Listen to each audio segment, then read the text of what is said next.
Nos quedamos reflexionando en estos conceptos de economía doméstica, pero también definitivamente lo que ocurre en el ámbito más abierto de la macroeconomía y de la política y la economía influyen. Yo le agradezco mucho a Ramsés Peck, nuestro analista también, analista y asesor de la industria energética y también en economía, especializado en este tema, que nos ayude a entender un poco esta situación económica al cierre de año. Ramsés, le saludo con afecto. Buenas tardes, Víctor, te mando un saludo. Gracias, Ramsés. Ramsés, por favor, ayúdame a entender. Entiendo que en el tema de la energía, que es todo en este momento y el futuro también, vamos a tener problemas el próximo año. ¿Lo ves igual o crees que la situación podría ser para bien en este año que comienza? Bueno, lo que vamos a tener para el año 2022 va a estar un poco más complicado de lo que teníamos en el 2021.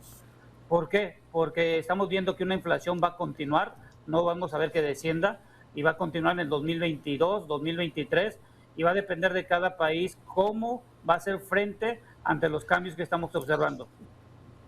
El esfuerzo que está haciendo el gobierno federal, que así lo entiende la actual administración, de fortalecer algunas industrias como la energética, la Comisión Federal de Electricidad, construir una propia empresa generadora de gasolina, ¿serán puntos a favor? ¿Podrán ayudar o son solo paliativos? Como lo quieras definir, son paliativos porque debemos de entender que después de 2024, ¿cuál es el plan que sigue? Porque todo está llegándose nada más hasta el 2024 y volvemos a lo mismo de cada administración. Cada vez que llega se hacen planes sexenales, pero no hay un plan de largo plazo en donde el país defina qué es lo que se necesita y cuál es el rumbo que tenemos de tomar ante los nuevos cambios a nivel mundial.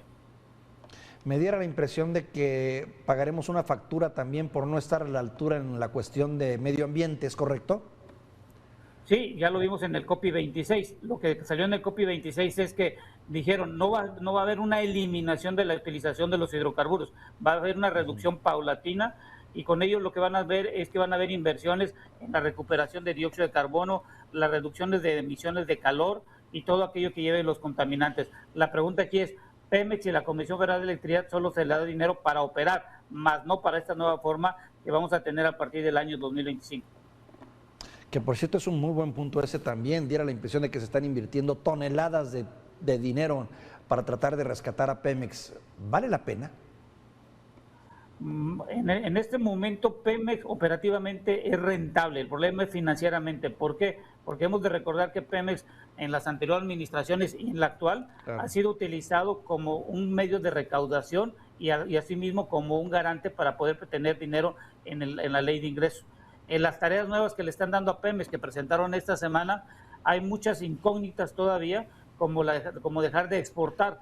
Dejar de exportar significa que ya no vamos a estar dentro de los países de la OPEP+, que firmamos en el 2016, y van a haber una falta de divisas. Recuerden que Pemex le dan el presupuesto en pesos, y la pregunta es, si Pemex Transformación le das en pesos, van a tener que ir a comprar en forma diaria en el mercado bancario mexicano, y esto puede causar un problema de divisas porque puede caer una especulación. Qué interesante también, porque se dice de manera muy sencilla, bueno, ya no vamos a vender nuestro petróleo, lo vamos a guardar para las generaciones futuras, que suena idílicamente, suena muy nacionalista, muy proteccionista, pero en el sentido de la economía abierta, esto podría ser un desastre entonces, Ramsés. Sí, porque recuerden, de acuerdo a datos de Pemex, casi entre el 30 y 35% de los ingresos proviene de la exportación tanto de crudo como de condensados. Entonces, si Pemex necesita dólares porque su deuda está expuesta en dólares, la pregunta es cómo le vamos a hacer para tener las divisas. Y eso va a causar una fluctuación en el tipo de cambio. Recordemos que el peso está fluctúa en forma diaria.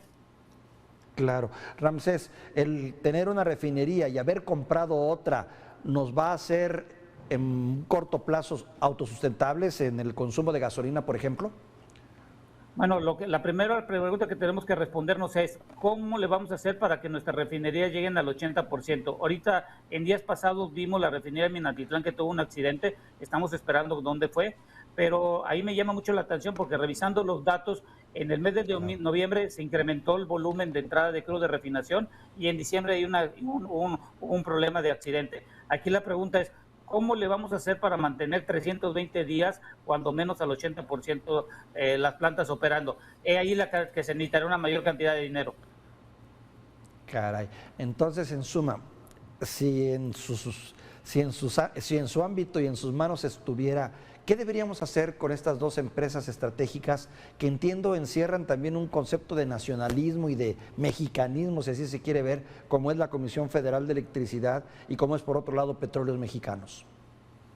Bueno, lo primero es saber que Pemex y la Comisión Federal de Electricidad están dentro de un mercado para el futuro, no para el presente. Segundo, debemos de dejar de perder el tiempo tratando de cambiar la Constitución o en alegatos en la parte legal. Acuérdense que la energía lo que necesita es infraestructura para el futuro.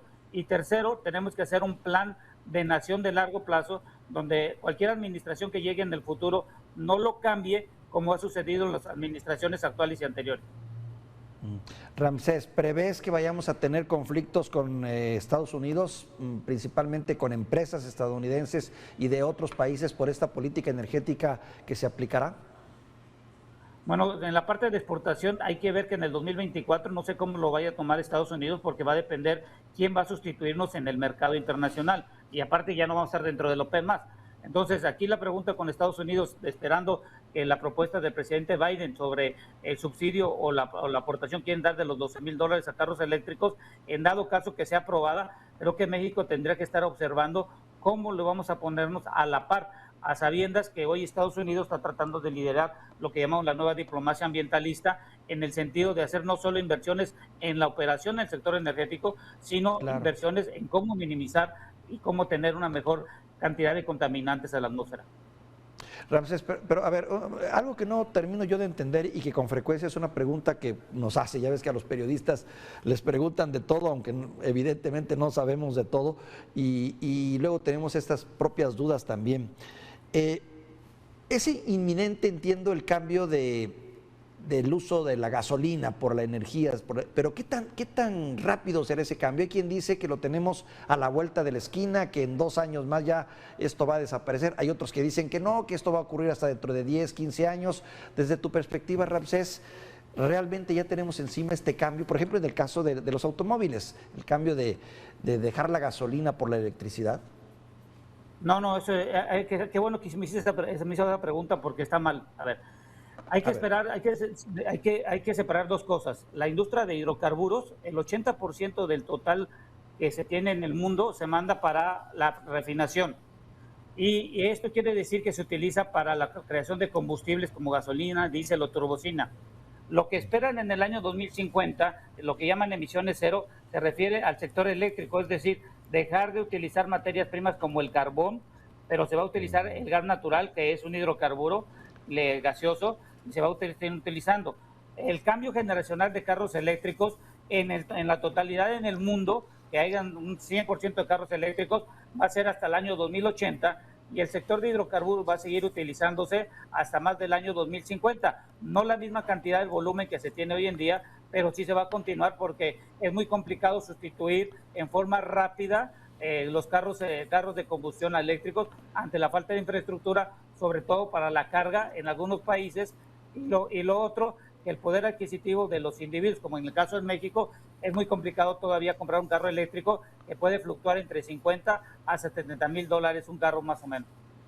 Qué interesante y qué bueno que nos haces esa apreciación, porque luego uno se va con la finta y dice, ya, mi auto ya no tiene caso que lo tenga, lo tengo que vender, porque si no, el próximo año ya no voy a tener ni siquiera gasolina para ponerle. No, esto se va a dar hasta el 2050 en todo caso, si las cosas funcionan bien.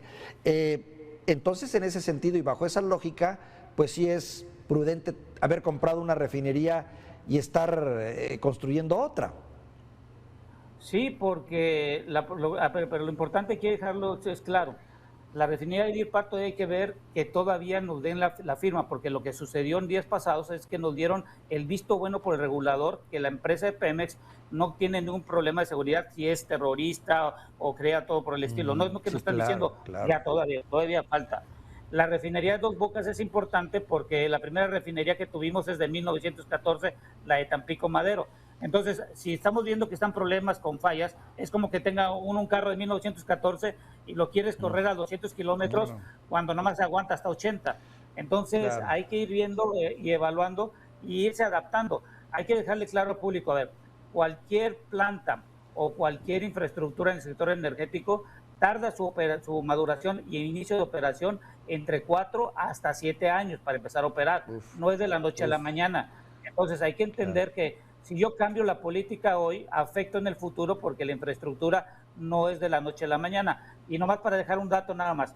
Datos de la Secretaría de Economía, antes del de la reforma energética, solo representaba el sector energético entre el 2 al 3% de la inversión extranjera directa. Hoy está entre el 15 y el 18% del sector energético, que es lo que me indica que la reforma energética sí fue el catalizador para atraer nueva inversión. El problema es que mucha de esta inversión está parada y ya no vamos a tener un incremento en los próximos años. Qué interesante. Ahora, Ramsés, entonces, bajo esa lógica también, bueno, hay quien dice, bueno, es que es preferible comprar, porque el mundo está vendiendo refinerías, comprar refinerías que estar construyendo una. ¿Coincides en eso, Ramsés? Lo que están haciendo es una readaptación. Por ejemplo, en los países asiáticos se está incrementando el volumen de refinación. ¿Por qué? Porque acuérdense que China, gran parte de su población estaba en el sector agrícola, posteriormente se fue a las ciudades y está aumentando el volumen.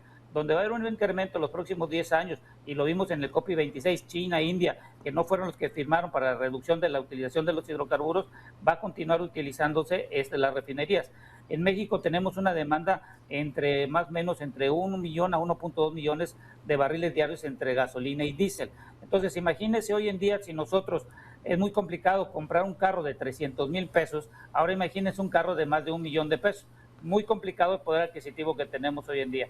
Entonces, la pregunta es, ¿cómo o qué políticas públicas hay para el largo plazo en este país? Y recordemos que la próxima administración que llegue, independientemente, hemos utilizado a la reforma energética desde un punto de vista político, ideológico, no desde un punto de vista técnico y económico. Qué interesante. A ver, Ramsés, resumiendo entonces. Uno, tenemos una política económica, una política energética, no a largo plazo, sino cortista, pues, pensando nada más en unos cuantos años y no pensando en el futuro. Dos, el cambio y la reconversión se van a dar, pero de diferente manera. En el sector que tiene que ver, el sector eléctrico, bueno, ya hay una demanda para el 2050 muy clara, pero por ejemplo en el caso de los automóviles todavía este proceso será mucho más largo, correcto, ¿verdad? Es correcto, hay que separarlo, como acaba de comentarlo. Hay que separarlo, muy bien. Tres, no se considera como inadecuado el estar invirtiendo en una refinería, ni mucho menos haber comprado otra, siempre y cuando estas se entienda que van a tener un proceso de maduración que va a tardar entre 4 y 7 años, correcto, ¿verdad? Sí, pero también tiene que darse un dinero adicional para reducir las emisiones y sobre todo de dióxido de carbono y el calor que emanen, porque eso es muy importante, porque les dejo este dato, Pemex nunca cumple los compromisos de emisiones de dióxido de carbono. El año pasado estuvo entre 30 y 35% de las metas establecidas.